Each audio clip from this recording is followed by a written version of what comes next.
Sampai detik ini, kita tahu bahwa belum ada satu manusia pun yang mampu mendarat di planet Mars karena berbagai masalah teknis yang dihadapi. Selain jaraknya yang jauh sekitar 225 juta kilometer, biaya yang terlalu tinggi, dan kondisi planet yang tidak layak dihuni. Tapi ternyata CIA dan militer Amerika Serikat diam-diam sudah pernah mengirimkan manusia ke Mars tanpa pesawat. Mereka menggunakan paranormal. Wahai para netizen yang dimuliakan, selamat datang di channel ini, dan inilah Project Stargate.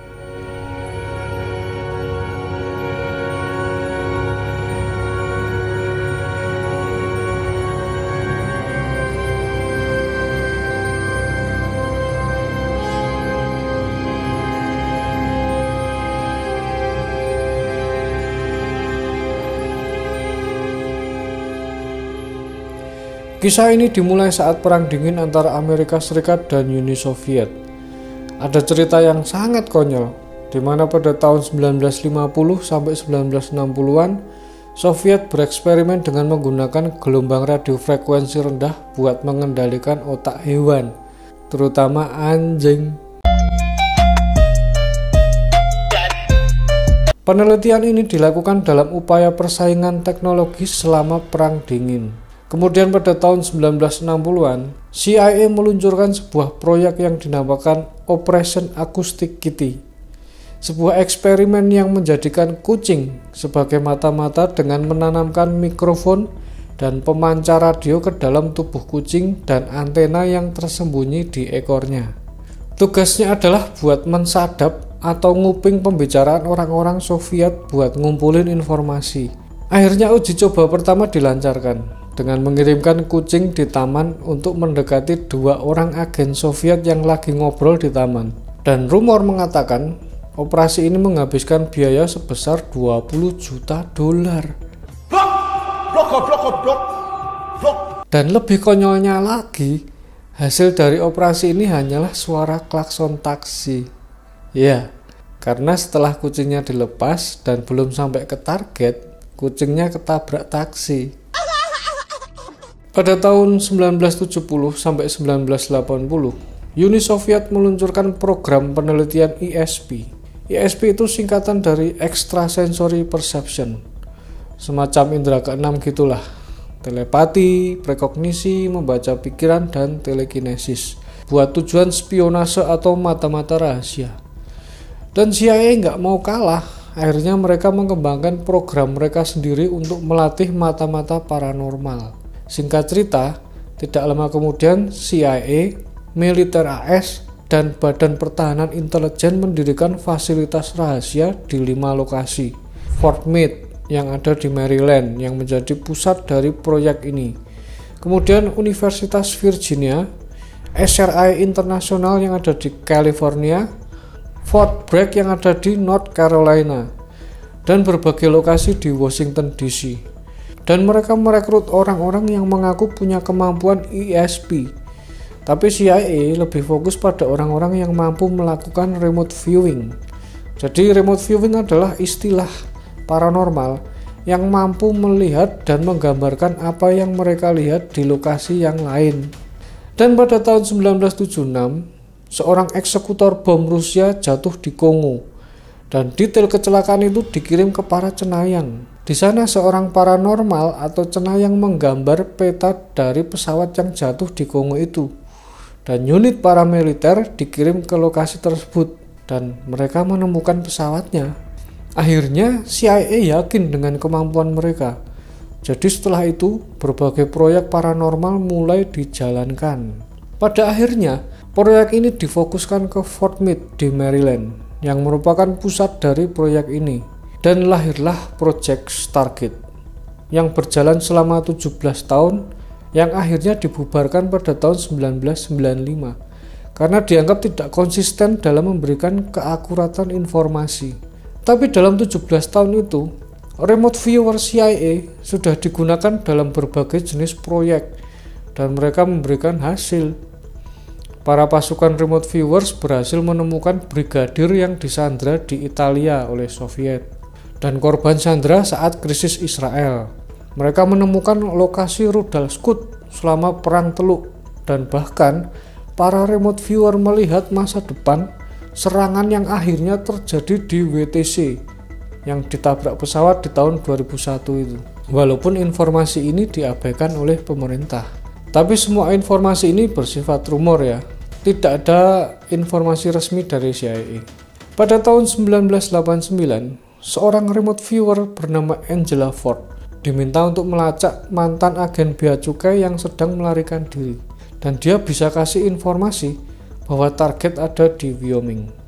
Dan benar, target ada di sana. Semakin lama reputasi para remote viewer ini semakin meyakinkan dan para peneliti CIA mulai ngelunjak nih ceritanya. CIA berpikir, bisakah kita menggunakan para remote viewer buat mengunjungi planet lain? Dan inilah cerita utama di video ini, tentang salah satu remote viewer paling terkenal bernama Joe McMoneagle, yang kalian boleh percaya atau tidak, orang pertama yang mengunjungi Mars dan orang pertama yang melakukan perjalanan kembali ke masa lalu. Joe McMoneagle adalah perwira intelijen Angkatan Darat AS. Sebenarnya McMoneagle memang sudah punya bakat kemampuan cenayang sejak kecil. Tapi pada tahun 1980, dia terluka parah dalam kecelakaan helikopter dan hampir meninggal. Dan ketika pulih, dia menyadari bahwa kemampuan cenayangnya itu semakin meningkat. Dan sejak saat itu, dia mulai bekerja untuk Project Stargate sebagai mata-mata paranormal. Dan antara tahun 1980 sampai 1990, McMoneagle terlibat dalam banyak misi Project Stargate. Dia membantu menemukan Chandra di Iran. Dia pernah menemukan shortwave radio yang tersembunyi di dalam agen KGB Uni Soviet. Tapi misinya yang paling terkenal terjadi pada tanggal 22 Mei 1984 di Institut Monroe. Jadi gini ceritanya. Dia berlatih OOBE selama 14 bulan bersama pelatihnya. OOBE itu out of body experience. Dan kalau di Indonesia itu terkenal dengan nama Rogo Sukmo, yang artinya roh kita keluar dari tubuh kita dan kita tuh bisa pergi kemana-mana gitu. Dan ternyata McMoneagle menyadari bahwa metode OOBE punya fungsi berbeda dengan remote viewing. Kalau OOBE bagus digunakan untuk meneliti lokasi yang sudah diketahui dan bisa melihat lebih detail, sedangkan remote viewing lebih efektif untuk mencari lokasi atau objek yang tidak diketahui. McMoneagle berada di ruangan bersama peneliti CIA. Dia dikasih amplop tertutup dan diinstruksikan untuk tidak membukanya. Dia kemudian diberikan seperangkat koordinat geografis dan diminta untuk menggambarkan apa yang dilihatnya. Koordinatnya adalah 44.89 degrees, 9.55 degrees west. Dan McMoneagle mulai mendapat penglihatan tuh. Sebuah piramid terletak di kawah yang sangat luas. Warna lokasinya itu kekuning-kuningan. Dan ada badai yang sangat besar dan lokasi itu ancur-ancuran, seperti habis ada bencana alam gitu. Kemudian peneliti meminta McMoneagle untuk kembali ke masa sebelum terjadi bencana hebat itu. Itu artinya dia disuruh melihat masa lalu kan. Dan McMoneagle mulai lihat semuanya itu bersih, debu-debu kotoran itu hilang, dan dia lihat tembok-tembok besar dan piramid baru yang sangat besar, dan bayangan-bayangan tentang eksistensi orang-orang yang sangat besar. Peneliti berkata, kembali ke masa orang-orang itu ada. Lalu McMoneagle kembali melihat orang-orang yang besar, tinggi, sangat kurus, dan menggunakan pakaian aneh. Dan dia menjelaskan tentang detail piramid itu. Bagi yang mau tahu detailnya, kalian bisa cek sendiri ya videonya di YouTube. Dia kemudian diarahkan ke set koordinat lainnya. Masih tanpa informasi, McMoneagle menggambarkan melihat piramid yang banyak, semacam klaster atau perumahan tapi piramid gitu. Dan tampak seperti storm shelter atau tempat berlindung dari badai. Dan di dalam piramid, dia lihat lebih banyak lagi bayangan orang yang kurus itu yang tampaknya sedang hibernasi atau tidur panjang. Peneliti menyuruh McMoneagle mencari tahu lebih lagi. Dan McMoneagle mengklaim mereka adalah makhluk-makhluk kuno yang sekarat dan hampir punah. Mereka seperti sedang menunggu jemputan untuk menemukan rumah baru atau planet baru. Karena planetnya itu kayak habis dihujani meteor gitulah. Nah, dan setelah penglihatannya memudar dan sesi berakhir, amplopnya dibuka dan di situ tertulis planet Mars, waktu sekitar 1 juta tahun sebelum Masehi. He gave a sealed envelope to Bob Monroe, which inside had a card that said Mars 1 million years BC. Dan di presentasi McMoneagle tahun 2004, dia mempercayai bahwa makhluk yang dia lihat di planet Mars adalah nenek moyang kita. Kita adalah keturunan penghuni asli Mars.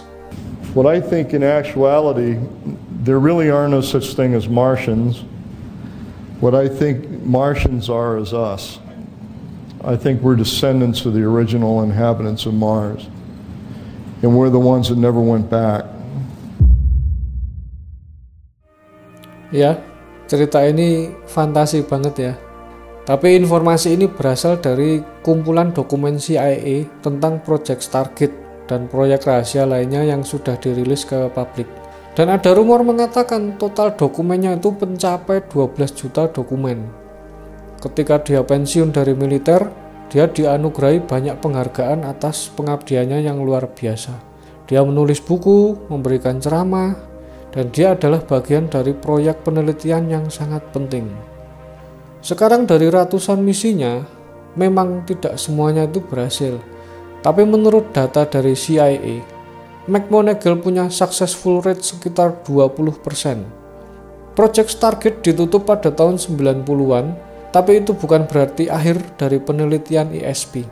Pada tahun 2014, Kantor Penelitian Angkatan Laut meluncurkan program yang bernama Sensory Augmentation Program senilai $4 juta untuk mengeksplorasi penggunaan indera keenam pada para pelaut dan marinir. Kenal Kak Budiono Siregar, cita-cita saya kapal laut.